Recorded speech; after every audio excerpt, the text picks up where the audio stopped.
ଦେଖନ୍ତୁ ଏଇଟା ହେଉଛି ବେଙ୍ଗଲୋର ସିଟି। ଏପଟେ ମହଲା ତିଆରି ହେଉଛି। ଆପଣ ଦେଖୁଥିବେ ଭାଇ ବଡ଼ ବଡ଼ ମହଲା ତିଆରି ହେବାକୁ ଯାଉଛି।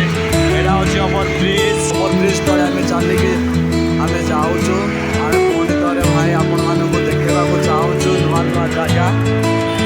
ଆପଣମାନେ ଦେଖିବେ ଆଉ ସବସ୍କ୍ରାଇବ୍ ଲାଇକ୍ ସେୟାର ମଧ୍ୟ କରିବେ। ତୁମ ଭଲ ପାଇବା ଦେଉଥିବେ ଏମିତି ଭାଇ ସପୋର୍ଟିଂ ହେଇଯାଉ ଯାହାକି ଆପଣମାନଙ୍କ ପାଖରେ ଆମେ ଆହୁରି ପୁଣି ଥରେ ଏପରି ଭିଡ଼ିଓ ଆପଣମାନଙ୍କ ସାମ୍ନାରେ ଆଣିପାରିବୁ। ଏପଟେ କାମ ଚାଲିଛି ଭାଇ।